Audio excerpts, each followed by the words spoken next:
You have really done so much amazing things I've seen through the screen, and I've really admired your work. The way you put really effort in everything you do. You make it look so easy, actually. Yes, and you have all these crowns, so many hats that you're wearing, and like, it seems like you're really pulling it all off very well. So let's get to it. First of all, the topic of today is societal challenges that women are facing, and obviously women are really having a lot of a lot of challenges, especially in Nigeria, in Africa. So let's talk about, do you think that women are more favored when they want to venture into business or when they want to start a career? Do you think it's easier for women? Okay, first of all, hi everyone. Thanks for tuning in. I hope this is informative. And thanks for having me on as well, Clara. I feel really privileged to be here. So do I think women have it easier? Not necessarily. I've gotten into so many discussions and conversations and debates, with friends and like colleagues who actually feel like, women have it easier because we're women, and, you sort of like get whatever you ask for. They think that, people have softer spots for women, and, you can get away with murder. But I personally don't agree with that. If anything, I think it's the opposite, especially when it comes to business. I think that, I think it's a harder climate. First of all, because in Africa, let me say Nigeria, because I'm Nigerian and I can speak for Nigeria. Yeah, it's a very patriarchal society. It pretty much has been and is all about the men. The men make the decisions. They sort of like, everyone sort of like depends on the man for everything, even in the home front. When it comes to business, when it comes to politics, it really is about the man. So most decisions, most everything pretty much favors the man. So when a woman comes and she wants to, what they would say, step in a man's shoes, automatically you're not welcome. Nobody's buying that idea. They're just looking at you like, who's this woman? Where's she coming from? What is she on about? The first thing they see you as is a woman. That's right. It's almost like with the conversations that we're having, with this whole black uprising. It's like you see a black man or a black woman, and the first thing that you see about them is they're black, even before they sort of like speak, or you can even understand, what they've come into the room for. And it's the same thing with women. I feel like people see your womanness, they see your femininity before they even listen to you, or sort of try and understand, your brain capacity or your intellectual stance. They're almost not interested, and that's how I see it. I also think that it's a little bit difficult because women naturally, are seen as sort of like the home runners. Women, especially in Africa, are supposed to birth the children, look after the children. It's not really a man's place to, not that it's not, but in Africa anyway, it's not really seen as a man's place to raise the children and, do the house chores and nurture. No, that's for the woman to do. So if you're a mother or a woman that's trying to become a wife and a mother, and you are in quote unquote busy running a business, it's, most people would say, don't you want to enter your husband's house? You can't be too busy. Don't you want to meet the man? You need to be available. Oh, how can you buy a house at so and so age? Men are going to run away. So it's like everything you're doing, you're constantly living your life for the approval of a man. And I think that when it comes to business, it translates. So no, I don't think that women have it easier. So, but how has it been for you? Because you are actually wearing a lot of hats, obviously. And how has it been for you really building a very sustainable business, both home and abroad? So how, do you, and like you said, if you're a woman doing successfully, or you're doing a very successful business, rather, they will look at you like, oh, she has leapt her way up. So how has it been for you, the journey to being a successful woman?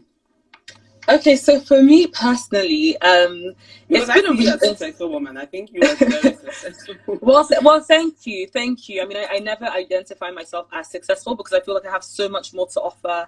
I have so much more to achieve, and this cannot be success for me. I'm on my way to being successful. But thank you for the compliment anyway.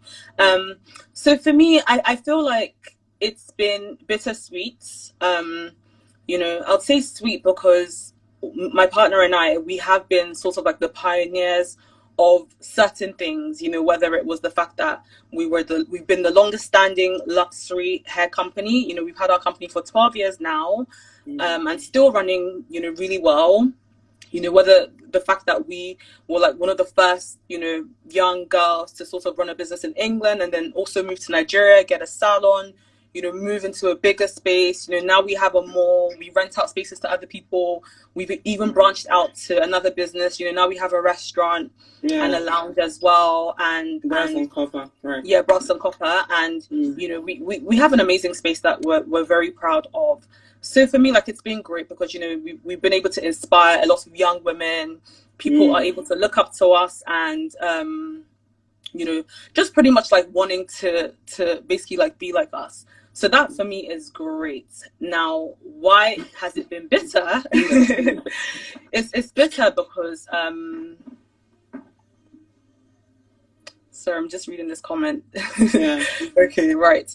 Anyway, so it's been bitter because, you know, sometimes as a woman, you work so hard, you know, you give it your all, you do so much. And the truth is, social media can't necessarily cover every single thing that a person does, you know. So people sort of like only see what you put out, what you want them to do. And I always say that the truth is, I say to people that if you see me posting at work what I'm doing, know that I'm not busy. Do you understand?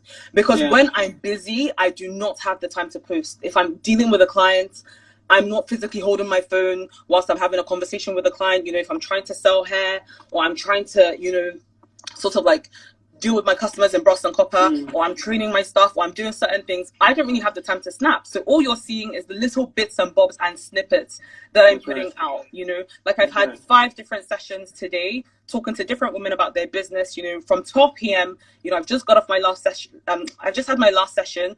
I've come on this live. I'm talking to you. And, you know, at the end of the day, it sort of seems like, oh, you know, what has she really done today? Maybe 1 or 2 things. But the truth is, I spent the whole day working, and you don't really see that, you know.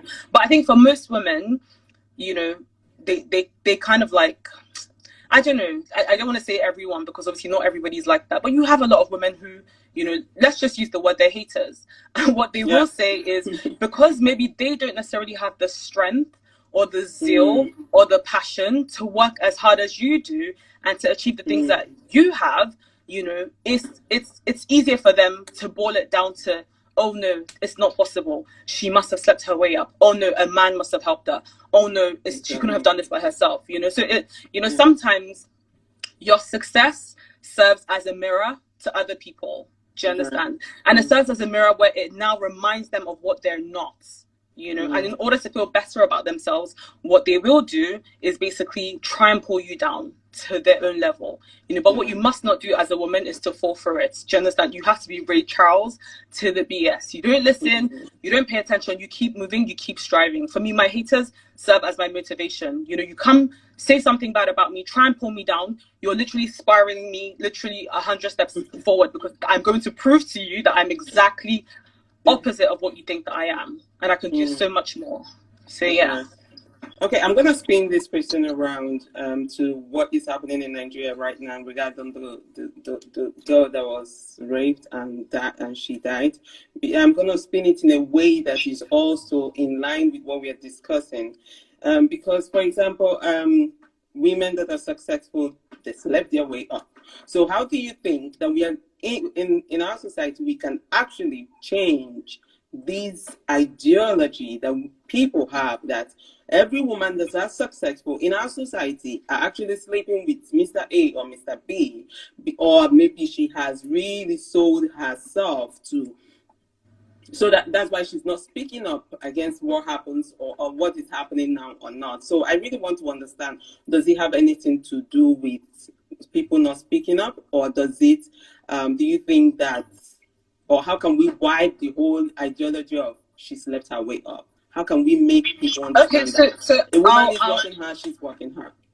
Okay, so I'm going to address it as 2 different things. So first of all, with the girls that, you know, were raped and murdered, I think that we should talk about it, because it's so important to address these issues. And the reason why, you know, issues continue to happen and reoccur is because people don't address it and people don't talk about it.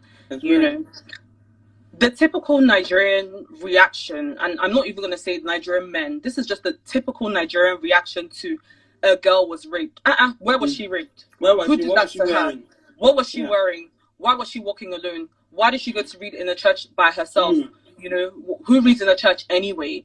Do you understand? What did she do to those men that got them so angry that they killed her? That's your typical Nigerian mentality, you know? And then so when you victim shame, when you victim blame, it literally, what that does is it gives the men more courage to go and continue to commit those crimes.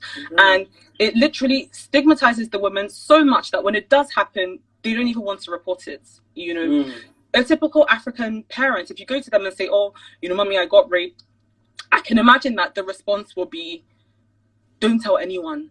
Just leave it, you know. Let's not talk about it. You know, you're not married. Because no man will marry you again. Nobody will marry you. I had that discussion you know, today. Nobody will marry you. You don't want to. You want to come across as used goods. It's literally like, it's ridiculous, you know. And it's such a backwards mentality. It's such a backwards mentality for people to even still be doing in this freaking day and age. It's ridiculous, you know. So for me, I think the more, you know, you have uprisings like this, the more people talk about it, the more, you know, the citizens hold the government accountable, you know, where they have to ensure that our police forces are, you know, paying attention to what's going on, finding victims, doing what they need to do. Then trust me, the cycle will break at some point. The cycle will break. But if we continue to victim shame and act like, oh yeah, you know, the men are in their rights to rape a woman, I mean, no is no. If a woman says no, even if I say yes 5 minutes ago. If she said 5 minutes ago, and the next second she's saying no, it is no. If she says I'm not sure, and she's like, you know what, I don't want to continue, that is no. You know, but I think that the mentality here is so warped in that sense, you know, and this goes back to the fact that it's a patriarchal society, so it's all about the man, you know. It's okay for a man to do that because he's a man, and it's unacceptable. It really is unacceptable. And to the other topic, you know, the only way that people's minds will change and, you know, people will start to understand that it is possible for women to work hard. It is possible for women to be successful. You know, it is possible for a woman to put in all her efforts into a particular craft and excel and make money, is if we continue to do it. You know, the truth is, if you allow the naysayers to get to you or to pretty much stop you from excelling, from shining, then not only are you reducing the number, you know, by obviously reducing yourself, who's going to encourage the younger people that are coming up? You know, if they feel like, oh yeah, she tried, but she wasn't really successful, she didn't quite make it, that's not going to serve as inspiration, you know. But when they see that you've done it, you've been successful, obviously they're going to want to do it like you. They're going to want to follow in your footsteps. They're going to follow in your tracks. You're going to give them the confidence that they need to also succeed. And the more women that come out and actually run businesses and actually become successful, that narrative will change. It will trickle down. People will start to understand that it is possible, because unless you want to say that every single successful woman, you know, all the millions of us have had to, you know, sort of sleep our way up, then I mean, come on, you're going to have to know that people are working hard and they can be successful by their own hard work. So yeah. That's right. Thank you for that. Meanwhile, talking about teaching the young people you and how to actually help each other to grow. You and Kika has actually proven that women can actually work together, and that's my belief. That has been my belief, hence this platform. But at the same time, I also noticed that you did some startup fund for entrepreneur aspirants, and you gave out some funds to them, and I think you're mentoring them as well, if I'm right. But then, do you think in our society that women that are already up there are kind of opening the room for the upcomers to actually merge and, you know, add to the development of Africa, which all of us are working on?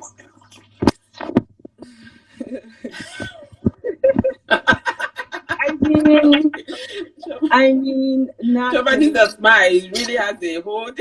Because I mean, I know some scenarios where people have like purposely blocked, you know, sort of like the doors from, you know, on other women. They don't really want you to come into their industry, you know, they don't really want you to take their shine or sort of compete with them.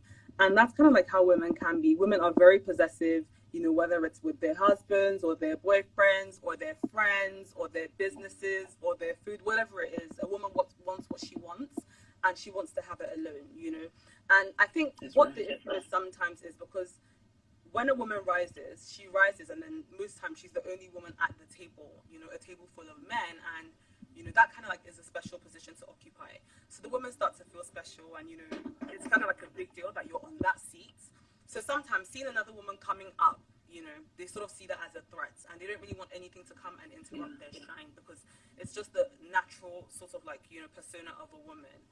But having said that, luckily, you know, I think things are changing. I think that women are starting to understand that when we come together, we're a force to reckon with. You know, what one woman can do, if two women come together, it will be explosive. And I think that women are starting to see that. And so they're starting to, you know, open doors and, you know, sort of lend out a hand to other women to come and succeed. You know, women are starting to show other women the way to do it, you know, how to go about it. You know, for instance, like, I don't know if you've been following, but I started, you know, mentoring young women and coaching and just teaching them how to, you know, start a business, or, you know, do better at their business, scale their businesses, you know, diversify and all sorts. And for me, like, there's nothing that gives me greater inspiration than to see another woman, you know, young woman come and, you know, want to well. And yeah, just see sort of like the enthusiasm. Okay, Chioma, sorry, Chioma, I need to cut you short. I think your audio got a little bit bad. You're a little bit far away. Right, now better. Yeah. Can you hear me now? Yeah, better. Sorry, guys. No, it's fine. It's fine. I must have been holding the audio part of this phone. Yeah, I think so. Yeah. But I heard you anyways. I heard you. That was really a good one, Chioma. Okay. Now everybody, I think they can hear you now. Yes. Okay. So thank you for that. Did I cut you short? No, it's fine. Okay. So thank you, because I think we need more of that. We need more women to carry each other along and understand that actually adjusting another woman's crown does not mean that yours is actually falling off. Because I think that the more, for example, I've seen the things that you have done. I think also you gave me audience, and you give a lot of people audience as well. It does not remove the crown. I think actually it puts more crown on your head. Like the crown is being adjusted or being fitted well. Like it's not going anywhere. You know, in my opinion, that's how I say it. Maybe I'm just naive, but that's how I say it, you know. So, let's talk about what's the impact of female entrepreneurs in the development of Africa, because obviously we are still emerging, we are still on the upright. And how do you think? I know that women are really powerful, but how do you think that the more we do this, the more we work hard and do all these things that we love, how do you think it will add to the development of Africa? So as it stands, you know, any sort of business that a woman is involved in, if you really pay attention, is a different type of business. You know, that is a business that is literally done with heart and soul. You know, it's not a business that is just done to make money. Yes, we want to make money, of course, but and the passion that a woman will put into a business, trust me, you cannot even compare it to a man. So now, imagine if women actually were given the opportunity, you know, to have a say in the development of Nigeria or Africa, it will be explosive. You know, I think that a lot more women need to come and have their voices heard. A lot more women need to be in politics. You know, we need to be given more and more positions to occupy, you know, especially when it comes to decision making. And, you know, 100%, you will see a massive difference, a faster difference as well. There will be faster change. There will be more impactful decisions being made. And women are so anal about everything they do. So if a woman decides that this is how this is going to go, she's going to ensure until the very end that it goes that exact way. You know, that maternal instinct, that natural maternal instinct in women will basically show when it comes to, you know, decisions and just ensuring that everything is being run the way that it should run.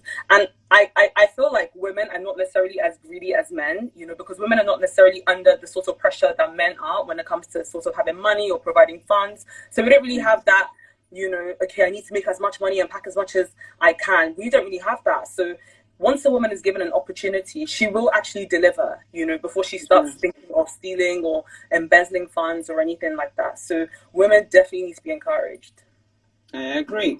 So how do you encourage women, you as an entrepreneur, a successful entrepreneur? So as I was saying, like, you know, with my mentorship sessions, it's open to everyone. You know, I've at this point, I've mentored maybe over 30 women, you know, with their businesses, startup businesses, scaling their businesses, starting new businesses. I'm not stingy with information. As much as I can research and give off, I do. You know, even I've had a lot of like business focused live sessions and seminars and webinars where I basically, you know, educated women on ways to run a business and how to make money and how to be successful, you know, because I feel like if your success is my success, you know, if I win, we can all win, you know, and we can all win together. You know, me adjusting your crown, it doesn't affect my crown. My crown's still standing, you know, but it looks even more beautiful when we all have perfectly fitted crowns, you know. So for me, whatever I can do to empower and encourage the next woman, I would do, you know. I've even trained people in the hair industry, people that could potentially become my competitors. I've trained them, I've encouraged them, you know, and luckily I'm blessed to also be surrounded with or by other women who are equally successful or trying to be successful, and, you know, we check each other. So that's kind of like how I've been able to contribute. Okay, thank you for that. What do you think the role of men will be or should be in building balanced work environment in Nigeria? Well, first of all, I think that men need to kind of like come off their high horse and help out in the homes. You know, a lot of women, honestly, you know, it's like, well, as soon as they give birth, they have to stop working, or like, you know, even if they're entrepreneurs, even if they didn't have a 9 to 5 and they were able to sort of balance their time, a lot of time will need to be spent on the home front, you know, just raising the kids and cooking and cleaning and just, you know, doing house chores. Whereas you have a husband who literally, like, you know, goes to work, comes back whenever he likes, and doesn't really have all of those responsibilities. So I feel like the same things that women are subjected to and have to go through, men should be willing to, you know, assist. Do you know what I mean? Like, if you need to leave work slightly earlier to help look after the kids, then do that, you know. If you need to give me the Saturday off so you can look after the house and wash the place while I go and make that money, then allow me, you know. I think that we need to share these roles a little bit more equally, you know, where women don't have that entire burden of, you know, nurturing the home. You know, that men can definitely help out in that way. And I think also just offer women the same opportunities. You know, there's certain jobs that, honestly, like if a woman and a man came, they will 100% give it to the man. You know, that whole thing of seeing men as, you know, more able, more capable, you know, more suited to certain positions, I think that bias needs to stop. And if they avail us the same opportunities that they do men, I really think that, you know, we can make a difference in society. I remember when I was considering, like, even the oil industry, with all my facts and figures, I studied it, I read, I did a lot of research, I was ready for it. And every single man that I spoke to was like, don't even waste your time. Don't even waste your time. It's a man's world. You can. Every single really? Yes, and these are educated men that went to the top schools, you know, they're doing well in the industry, and they knew that I was making sense, but they were like, no, it's a man's industry, like, don't even bother. You know, so that's the mentality that needs to stop. That's the kind of change that we need to be driving, you know, equal opportunities for women in the work and entrepreneur sector. Amazing. Well, you are really, you know, do all you can do to be the best of Chioma that you can be. And we admire you for that. But you must have had your challenges along the way. So what would you point out and say, damn, that was a hard one? Trust me, I have so many challenges along the way, but, you know, we try and make everything look fancy, so you can't really tell. But I think for me, running a business in England versus running a business in Nigeria, for me, that was the biggest shocker. You know, I don't think that anyone can really prepare you for running a business in Africa. No. It's just not something that could be explained. You have to experience it. You have to be dealt that blow, you know, suffer from it, recover from it, and then come out better. So I think for me, I think moving to Nigeria, you know, setting up shop, hoping that I could work in a law firm alongside running my business, and then realizing maybe on the second day of opening Good Hair Lagos that was going to be absolutely impossible, and I needed to sort of leave one for the other. You know, that's the biggest challenge. Okay, amazing. But what advice would you give your young self before I let you go? I don't know. Like, whenever I get asked that question, I don't even know. Like, I would say, I mean, I would have said to her, start saving early. You don't have to spend every money that's in your account. I would have said, you know, invest a little bit more in your business. Yeah, I don't really think that I've done anything in a way that I regret or I would have done things differently, if I'm being very honest with you, both my personal life and in my businesses. I think that everything that we go through serves as a learning experience. You can grow from it, you can get better. And yeah, I would just say that literally, like, invest better. That's what I would say to my younger self. You know, and keep pushing, striving. Don't listen to what anybody has to say. You know, you are the best version of yourself. Continue to grow, continue to learn, continue to do you. You are on the right path, and the sky is literally your limits. Right. Thank you so much for that. But to wrap this up, I need to go back again to what is happening in Nigeria, because I need your last opinion on that. So what would you say to any young girl out there, this moment, with all these things happening, you know, fighting to find justice for Uwa and Tina? What would you say to young girls, the moms, which is actually the parents more or less? What would you say to them? So, I mean, to the parents, I'll say that, you know what, like, I'm so sorry the system has failed you. You know, I'm so sorry that our government are not able to provide a sustainable and suitable, you know, security-driven country where your children can go out and come home safely. You know, I'm so sorry that Nigeria has failed you, and I just pray that the souls of your children rest in perfect peace. I pray that God gives you the strength that you need to heal from this. And, you know, I just want you to know that there are better days ahead. So I would say that to the parents. And to young girls out there, you know, it's a shame that this has happened. You know, it's so sad that, like I said, this country is not the safest. The people who are in power are not being held accountable. You know, the people that are in positions that they're supposed to protect us, you know, such as the police and our governors and our leaders, you know, they have continuously failed us, you know. So I want to say that this is going to be the beginning of change. Yes, America started it, and yes, the rest of the world is following suit. We are going to have change, 100%. Do not be quiet.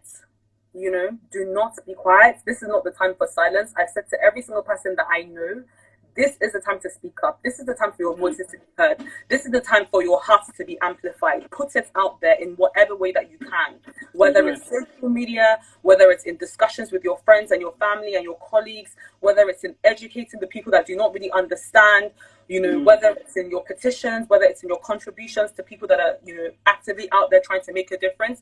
Let your voices be amplified. Let the government know what we want, and, you know, let's just hope for change. But I'm very optimistic that things will be different. I agree. I think this is the beginning of a new world, sustainable new world for us all in Nigeria and the world beyond. Thank you so much for tuning in today. It was really a pleasure to have you here to share a little bit of your knowledge. I've watched you really almost all the time that you're alive. You are full of knowledge, and we can't have enough of you. So thank you for lending your voice. Thank you for having me. I appreciate it. And thank you guys all for coming out. Thank you so much. Thank you, Chioma. All right, talk soon. Thank you. Okay then. Bye. Bye, dear. Bye.